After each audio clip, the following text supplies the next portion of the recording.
Welcome to Black History Makers, where we share the stories of modern-day legal pioneers whose life's work will undoubtedly forever change the course of history.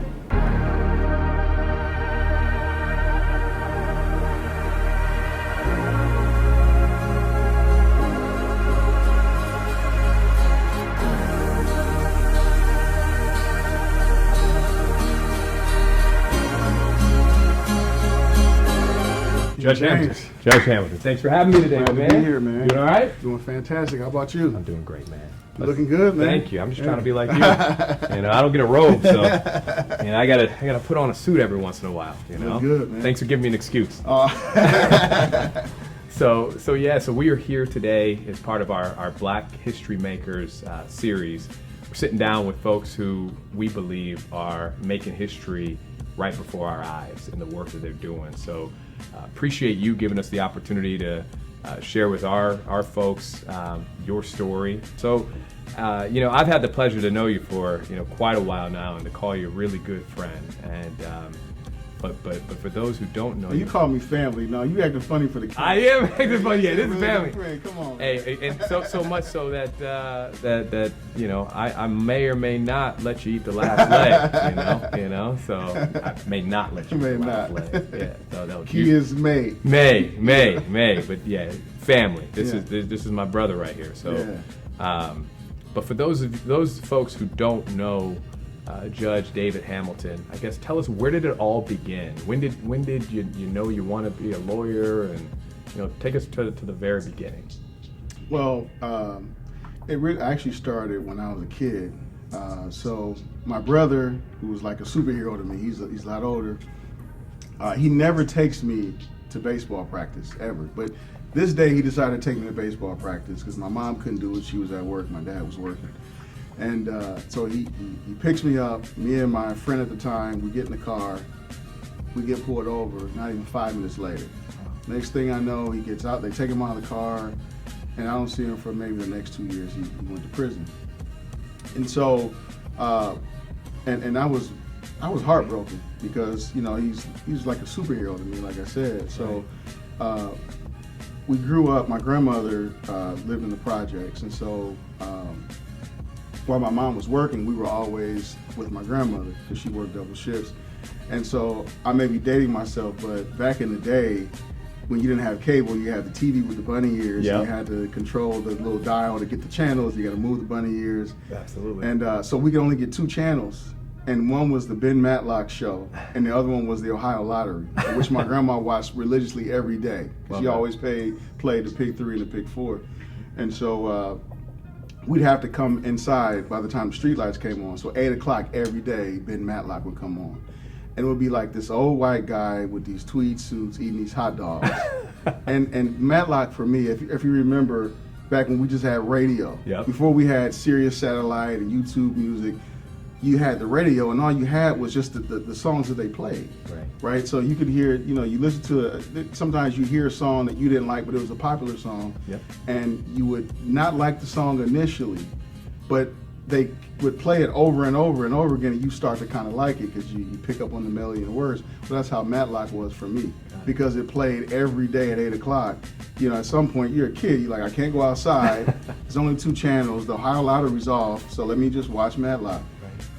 And he was an amazing attorney. He would always get people he would get them on the stand, and he would always get them to confess. Now, I know it's not real life now, but when I was a child, I saw that, and I said, maybe if I could be Ben Matlock, I could get my brother out of prison. And I went to law school, and it's a journey. It's tough. It's bumpy at times, right? Sure.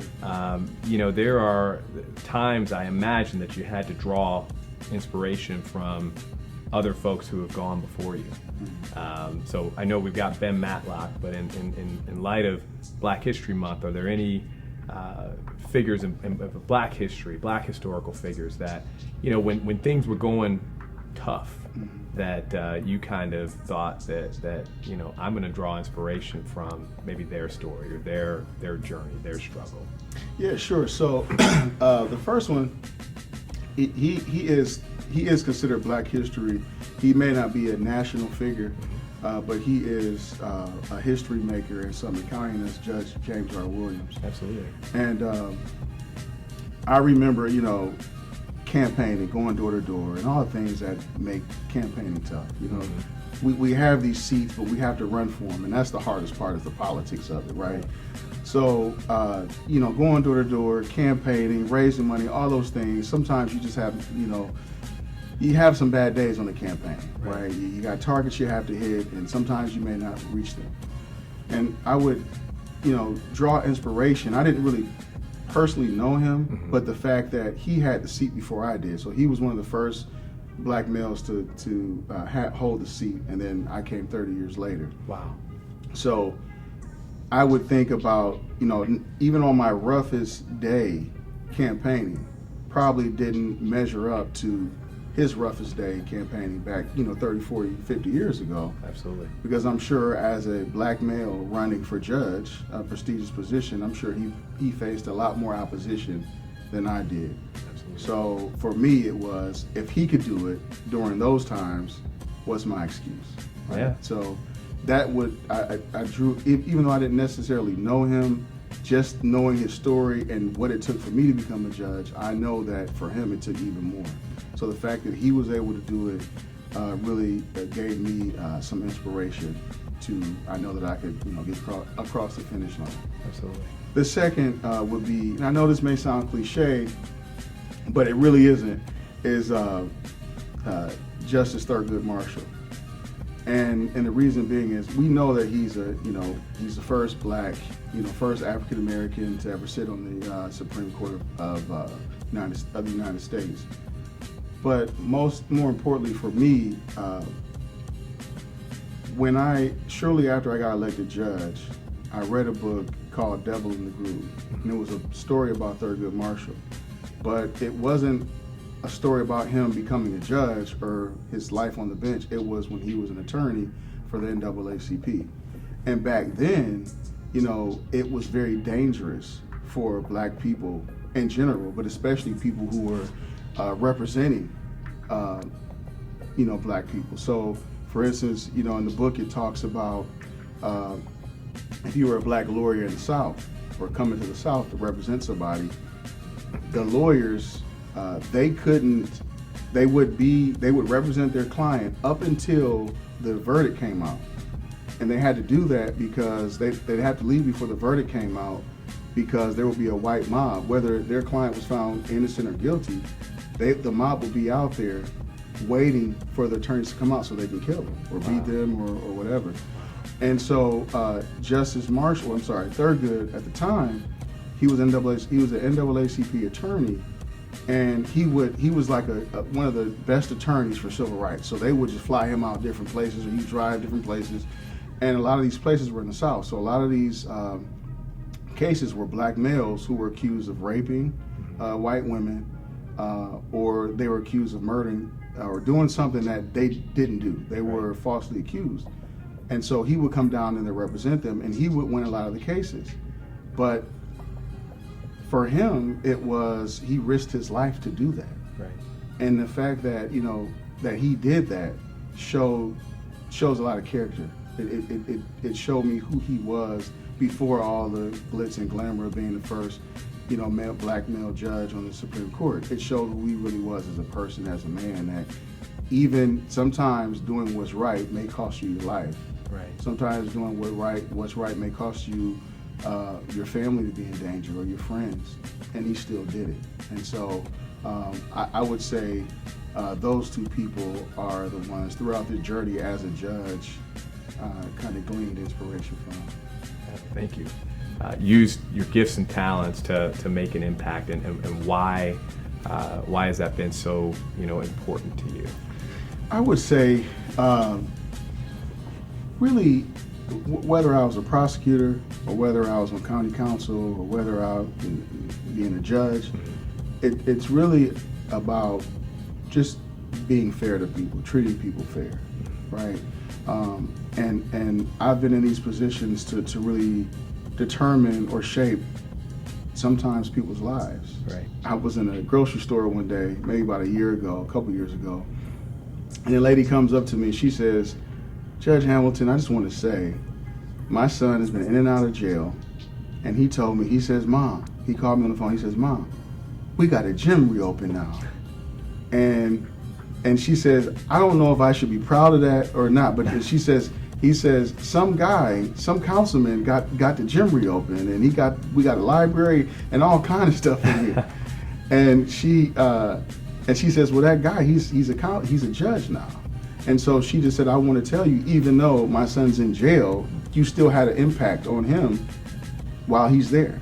And so when it's things like that, when you're just shopping at a grocery store, right, or when you're just doing whatever, that is what really makes me feel like I'm doing a good job. It really makes me feel like I'm giving back to the community, because those are things that somebody will remember, and a lot of times, we get so inundated with all the politics of these seats, and you forget about the difference you can make, right? Because there's so much, other stuff that's going on. But conversations like that really, really mean a lot to me, and it shows that the community really believes in me, and I'm doing a good thing. Absolutely. Well, yeah, the community definitely believes in you. I certainly believe in you, and count myself honored to be your friend, your family, your brother. As your brother, and you don't have to answer this question, because we got to be careful, because everyone's always asking what's next for David Hamilton, right? But in all honesty, how do you plan to continue to make an impact, right? I mean, you're still a very young man. So what can we look for, or how do you plan to continue to make a difference in the community? Well, I will say that my time is right now, and that whatever opportunities there are for me, I'm not letting anything pass me up, because my time is right now. And so I don't really know what the future holds, but I do believe that before it's all said and done, or when it's all said and done, I'm going to have a significant impact on my generation. Absolutely. Absolutely. Again, proud to call you my friend, and appreciate you taking some time out to share your story. So this Black History Makers series is all about just shedding light and telling stories that need to be told. So I know about your story, and I appreciate you sharing your story with all of our folks who are gonna check it out. So well, I'm honored to be a part of your Black History celebration. It's an honor to be sitting here with you, and you moving up, and you're an interviewer now. You add that to the list of things that you're great at. So I'm glad to be here, and thank you for honoring me with even doing this interview. So I'm glad to be a part of it. Thanks, Dave. Appreciate you, bud. Thank you. Because in every city, in every case, in every courtroom, and in every heart, the story continues. Black History Makers.